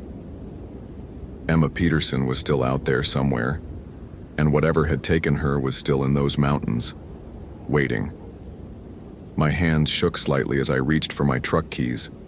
Sarah wouldn't understand. My supervisor wouldn't authorize it. Hell, I barely understood it myself. But sometimes being a ranger meant following your instincts into places that official protocols couldn't reach. Sometimes it meant facing the things that went bump in the night so families could find peace. The drive to Marble Creek trailhead took 97 minutes through winding mountain roads. My Ford Ranger's odometer clicked past familiar landmarks. The twisted guardrail where Jimmy Morrison had wrapped his Camaro around a tree in Oro 3. The scenic overlook where tourists stopped to take selfies without realizing they were standing above a 300-foot drop. The weathered wooden sign that read, "Entering Cascade National Forest. The wilderness watches you." That sign had always been local folklore, a bit of tourist marketing designed to add mystique to the hiking experience. But pulling into the gravel parking lot, reading those words again, I felt their weight differently. The wilderness did watch. I'd felt those invisible eyes my entire career. The sense of being observed by something old and patient and utterly alien to human understanding. The parking lot was nearly empty at 11:47 a.m. on a Tuesday in February. Just my truck and a dust-covered Honda Civic with California plates, probably some college kid on winter break, looking for adventure in the snow-covered peaks. The kind of naive optimism that used to make me roll my eyes and check their gear twice. Now it just made me worry. I geared up with the methodical precision of decades. Motorola APX 8000 radio clipped to my chest, GPS unit in my left cargo pocket, first aid kit and emergency beacon in my pack, Glock 19 on my right hip. Officially for wildlife encounters, but today I found myself checking the chamber twice. My breath came out in white puffs as I laced up my Danner Mountain Light boots, the familiar ritual of preparation that had preceded thousands of successful rescues. But this wasn't a rescue. This was something else entirely. The trailhead looked exactly as I remembered from 4 months ago, down to the bullet holes in the trail marker sign that some yahoo had put there with a .22 rifle. The same Forest Service warning placard about bear safety and leave no trace principles, edges curled from weather and neglect. Even the wooden donation box for trail maintenance sat in the same spot, though someone had kicked a dent in its side since my last visit. I pulled out my phone and checked the GPS coordinates one more time. 48.7536 degree N, 121.1494 degree W. Emma's last known location was 3 miles ahead on the northern Cascade Loop, following the blue blazes through old-growth timber and across 3 creek crossings. In October, it would have been a pleasant day hike. In February, with 18 inches of snow on the ground and temperatures hovering around 28 degrees, it was going to be a brutal slog. But something was drawing me forward, a compulsion that felt less like professional duty and more like hunger and need to know that gnawed at my stomach and made my hands shake with something that wasn't entirely cold. The first mile passed in familiar silence, my boots crunching through snow that showed no other recent human tracks, just the delicate prints of snowshoe hairs and the larger impressions left by a deer who'd passed through maybe 6 hours ago. The forest felt normal, cold, quiet, peaceful in the way that only true wilderness could be. Mile 2 brought the first wrongness. It was subtle at first, just a nagging sense that something was off about the light filtering through the Douglas fir canopy. The shadows seemed too dark, too sharp, as if they were being cast by something other than normal sunlight. And the silence was becoming oppressive. No bird calls, no squirrel chatter, no rustle of small animals moving through the underbrush. By mile 3, I was checking my radio every few minutes, just to hear the comforting crackle of static from base station. Unit 23 to dispatch, radio check. Dispatch to Unit 23, loud and clear. What's your 20? Mile marker 3 on the northern Cascade Loop, conducting follow-up investigation on the Peterson case. A pause. Unit 23, that case is closed. Do you have authorization for this operation? I keyed the mic, tasting copper in my mouth. Negative, dispatch. Personal time. Following up on new evidence. Copy that, Unit 23. Maintain regular check-ins. Weather Service is calling for possible snow squalls this afternoon. 10-4, dispatch. I clipped the radio back to my chest, but the brief human contact had done nothing to ease the growing tension in my shoulders. If anything, hearing voices from the normal world had made the unnatural silence of these woods feel more pronounced. Mile 4 was where I found the first sign. It wasn't much, just a scrap of orange fabric caught on a low-hanging branch about 6 feet off the trail. The same shade as Emma's REI tent from the photograph. I carefully extracted it with my multi-tool, noting how the fabric had been torn rather than cut, the edges frayed in a way that suggested violent force rather than simple snagging. But it was the smell that made my stomach lurch. The fabric reeked of something beyond description, not decay exactly, but wrongness, like meat that had gone bad in a way that violated the normal laws of decomposition, sweet and putrid and somehow alive. Hungry. I sealed the fabric in an evidence bag and marked the GPS coordinates, following protocols I'd performed hundreds of times. but my hands were shaking badly enough that it took 3 attempts to get the coordinates entered correctly. The rational part of my mind insisted it was just the cold, but the primitive animal part of my brain knew better. Something was watching me. The sensation started as a prickle between my shoulder blades, the same instinct that had saved my life when that black bear had stalked me for 3 hours in 2009. But this felt different, smarter, more patient. Whatever was out there wasn't driven by territorial aggression or simple hunger. It was studying me, learning my patterns, waiting for the right moment. If this story is giving you chills, smash that follow button for more supernatural horror. What would you do in David Chen's situation? Comment below. I started talking to myself around mile 5, just to break the oppressive silence. Okay, Emma, where did you go? What did you see? My voice sounded thin and small in the vast emptiness, but it was better than the alternative. The moment I stopped making noise, I could hear other things moving in the woods, things that seemed to mirror my footsteps but fell silent the instant I paused to listen. The trail curved sharply at mile 6, following Deadfall Creek through a grove of ancient cedars that blocked out most of the remaining daylight. This was where Emma should have made camp on her second night, according to her filed trail plan. It was a popular spot. Level ground, fresh water, natural windbreaks formed by fallen logs. But the campsite was wrong. Not just empty, wrong. The fire ring that hundreds of hikers had used over the years was cracked down the middle, the stones scattered as if something large had smashed through them. The level ground was churned up, soil mixed with snow in patterns that looked almost deliberate, ritualistic, and carved into the largest cedar about 7 feet up the trunk were symbols that made my eyes water to look at directly. Not letters or words in any language I recognized, but shapes that seemed to twist and change when I wasn't looking straight at them. They'd been cut deep, the wood still weeping sap despite the freezing temperatures. Fresh. Recent. I photographed everything with my iPhone, though the images came out strangely distorted, as if the camera couldn't quite focus on the symbols properly. Then I keyed my radio again, needing to hear another human voice. Unit 23 to dispatch. I've found what appears to be vandalism at the Deadfall Creek campsite. Someone has carved symbols into a large cedar tree. Copy, Unit 23. Can you describe the symbols? I stared at the carved marks, feeling that familiar copper taste flood my mouth. Negative, dispatch. They're unusual. I'm photographing them for the report. 10-4. Continue to maintain regular check-ins. The radio fell silent, leaving me alone with the violated campsite and the growing certainty that Emma Peterson had never left this place. Not voluntarily. Not alive. That's when I heard the voice calling from the woods. Help me. Please. Someone help me. It was thin, weak, barely audible over the wind in the trees. A man's voice, hoarse with exhaustion or injury.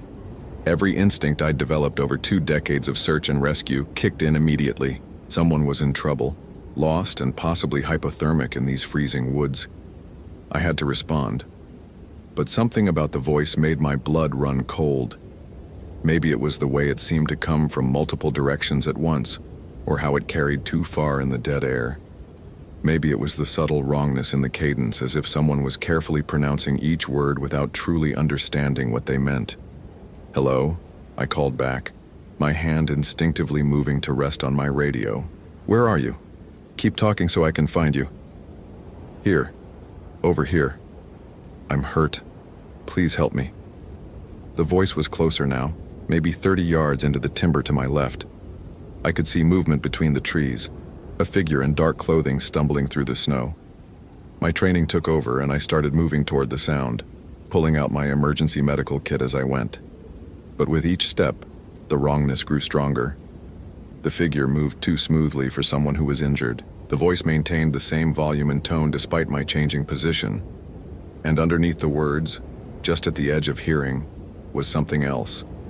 A sound like whispers or insects or radio static tuned to a frequency that human ears weren't meant to process. I stopped 15 yards from the tree line, every survival instinct I'd ever developed screaming warnings. I'm Ranger Chen with the Forest Service, I called out. I can see you moving in there. Come toward the sound of my voice and I'll help you." The movement in the trees stopped abruptly.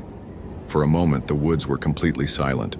No wind, no settling branches, no distant traffic noise from the highway. Even my own breathing seemed muted, as if the air itself had thickened. Then the voice spoke again, and this time I could hear the lie underneath it.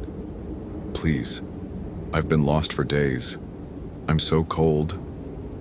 But the vocal pattern was wrong.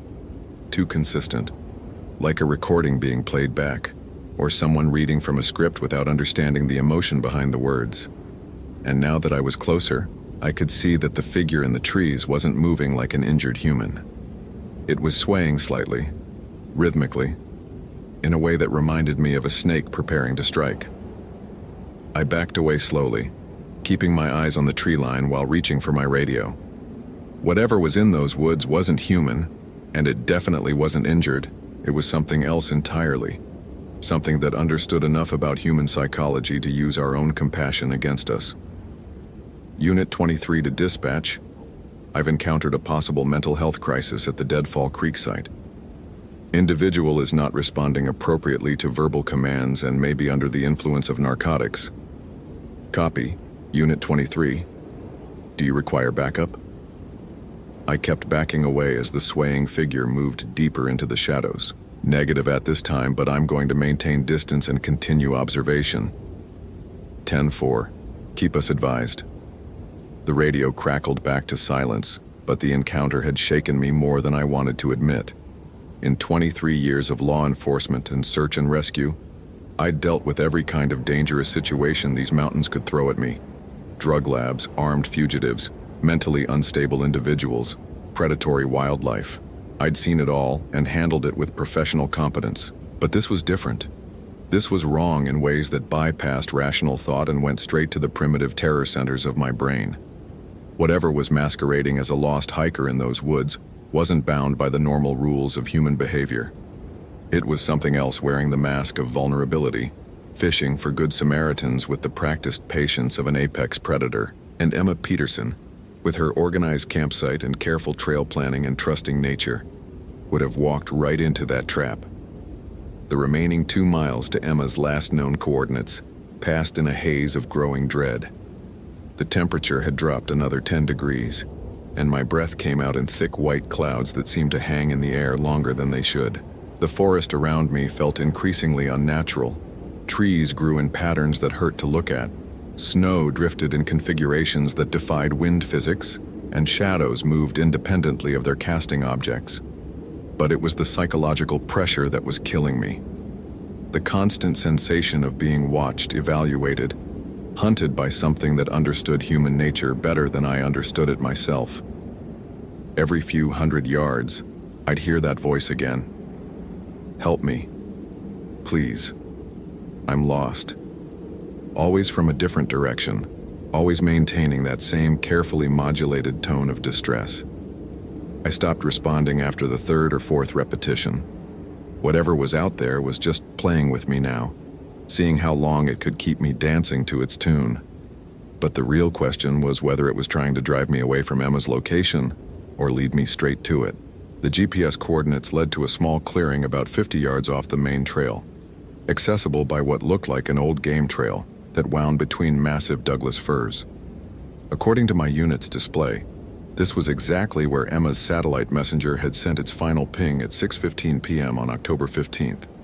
The clearing was roughly circular, maybe 30 feet across, surrounded by trees that were old when Lewis and Clark were still mapping the territory. But it was what occupied the center of the space that made my knees buckle. A perfect ring of human belongings, arranged with ceremonial precision on the snow-covered ground. Emma's orange tent, deflated but intact. Her MSR camp stove, still connected to a fuel canister. Her Osprey backpack sitting upright as if she'd just set it down. Her hiking boots, placed side by side with military precision. Even her Nikon camera, the one that had supposedly been found near Devil's Creek 2 miles away. But Emma herself was nowhere to be seen. I approached the circle slowly, every nerve ending in my body screaming warnings. This wasn't a campsite. It was a shrine, or an offering, or bait in a trap that was closing around me with each step I took. The belongings showed no signs of weather damage despite sitting in the open for 4 months. No rust on the metal components, no UV fading on the fabric, no accumulation of forest debris. They looked exactly as they had in Emma's final photograph, frozen in time like some kind of supernatural museum display.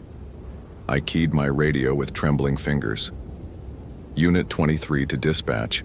I've located what appears to be Emma Peterson's campsite and belongings at coordinates 48.7536 degree Ren, 121.4294 degree RW. Copy, Unit 23. Are there signs of the missing person? I stared at the impossible scene, tasting bile in the back of my throat. Negative. All gear is present and undisturbed, but no sign of Peterson herself. Do you require crime scene support? Crime scene. As if normal investigative procedures could explain this. As if evidence collection and forensic analysis could process what I was seeing. Affirmative, dispatch, but I'm going to need some time to secure the area first. 10-4. We'll have a team mobilized within the hour. I clipped the radio back to my chest and walked slowly around the perimeter of the circle, photographing everything from multiple angles. But with each step, the wrongness became more pronounced. The arrangement was too perfect, too deliberate. And underneath the visual impossibility, I could smell that same reek I'd detected on the fabric scrap. Meat gone bad in ways that violated natural law. That's when I noticed the footprints. They led away from Emma's belongings, heading deeper into the forest in a straight line that ignored terrain features and natural obstacles. But they weren't Emma's prints. I'd studied her boot treads during the original search, memorized the distinctive vibram sole pattern of her Merrill hiking boots. These prints were made by bare feet. Human feet, but wrong. Too long, too narrow, with what looked like claw marks extending beyond the toe impressions. And they were fresh, so fresh that snow hadn't begun to fill them despite the steadily falling flakes. I followed the trail for maybe 50 yards before common sense finally overrode my professional curiosity. The prints led straight toward the heart of the wilderness into terrain that became increasingly difficult and dangerous. More importantly, they were leading me away from the main trail, away from potential backup, away from any hope of rescue if things went bad. But as I turned to head back toward Emma's belongings, I heard something that made my blood freeze in my veins. Emma's voice. Clear, distinct, unmistakably her. Ranger Chen? Is that you? Oh, thank God. I've been waiting for someone to find me. She was standing at the edge of the clearing, exactly where the footprint trail disappeared into the timber. 22 years old, blonde hair pulled back in a ponytail, wearing the same blue flannel shirt and khaki hiking pants she'd had on in her driver's license photo. She looked exactly as she had 4 months ago, down to the small scar on her chin from a childhood bicycle accident that her mother had mentioned during one of our interviews. But Emma Peterson was dead. Had to be dead. No one survived 4 months in these mountains during winter without gear, without shelter, without food. What was standing at the edge of that clearing was something else entirely, something wearing Emma's face like a mask. Emma, I called out, my hand moving instinctively to my sidearm. Where have you been? We've been looking for you for months. She smiled, and for just a moment it looked genuinely grateful. I got lost. So lost. But I found shelter, found food. There are people living back there, Ranger Chen. Good people who helped me. They want to help you too. Every word rang false. The cadence was wrong. The emotion forced. The entire performance delivered by someone who understood human speech but not human psychology. Just like the voice that had been calling for help from the woods. What people, Emma? There are no structures back there. No settlements. Her smile widened, and I caught a glimpse of teeth that were too sharp, too numerous, arranged in patterns that belonged in no human mouth. Oh, but there are. You just have to know how to look. They've been waiting for you, Ranger Chen, waiting for someone brave enough to find them. I drew my weapon, though some part of me knew it would be useless against whatever I was facing. Stay where you are, Emma. Don't come any closer. But she was already moving, gliding across the snow with fluid grace that ignored friction and physics. and as she moved, her appearance began to shift and change. The blonde hair darkened to stringy black. The healthy complexion faded to sickly gray. The hiking clothes became tattered rags that hung on a frame that was too thin, too angular to be entirely human. By the time she stopped 10 feet away from me, I was looking at the thing from the photographs. The scarecrow figure in torn clothing, with eyes that burned with intelligence that was ancient and hungry and utterly alien. "You're not Emma," I whispered, keeping my weapon trained on its center mass even though I doubted bullets would be effective. "No," it agreed, and now its voice carried undertones that made my teeth ache. "But I was wearing Emma when you started looking for her. She was so helpful, so trusting. She came right to me when I called for aid." My radio crackled with static, then fell silent. Even the electronic devices were failing in this thing's presence, leaving me completely isolated in a supernatural confrontation that my training had never prepared me for. "What did you do to her?" The creature that had been masquerading as Emma Peterson tilted its head with predatory curiosity. "The same thing I'm going to do to you, David Chen. The same thing I've done to dozens of your kind over the decades. I collect them, study them, learn from them." It gestured toward the woods behind it, and I could see lights moving between the trees. Dozens of lights carried by figures that moved with the same unnatural grace. "Would you like to meet them? They're very excited to see you. Emma speaks of you often." The psychological pressure was enormous now, a weight pressing down on my mind that made it difficult to think clearly. But through the fear and confusion, one thought remained crystal clear. I had to get out of here. Had to warn people. Had to make sure this thing didn't claim any more victims. I started backing away toward the main trail, keeping my weapon pointed at the creature while trying to maintain visual contact with the advancing lights in the forest.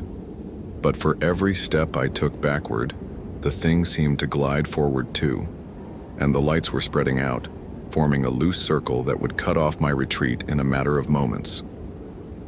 "There's no point in running, David," the creature said in Emma's stolen voice. "I know these woods better than you ever will. I've been hunting here since before your grandparents were born." But I kept moving because the alternative was surrender. And despite everything I'd seen, everything that defied rational explanation, I was still a ranger, still responsible for protecting people from the dangers that lurked in these mountains, whether natural or supernatural. My heel caught on a hidden root and I stumbled backward, nearly losing my grip on the Glock. The creature laughed, a sound like breaking glass and distant screaming, and began moving faster, closing the distance between us with inhuman speed. That's when my radio burst to life with blessed human voices. "Unit 23, this is dispatch. We have your backup team approaching your coordinates. What's your status?" I keyed the mic without taking my eyes off the advancing horror. "Dispatch, I am in immediate danger and require emergency assistance. Multiple suspects, armed and dangerous. Coordinates 48.7536 degree N, 121.1494 degree W." "Copy, Unit 23. Backup is 2 minutes out. Take defensive positions and wait for support." The effect on the creature was immediate and dramatic. It stopped advancing, its head swiveling toward the sound of approaching helicopter rotors in the distance. For the first time since this nightmare began, uncertainty crossed its features. "You brought others," it hissed, and all pretense of humanity fell away from its voice. That was unwise. "Maybe," I admitted, still backing toward the trail. "But I'm not Emma Peterson. I don't go into the woods alone and unprepared."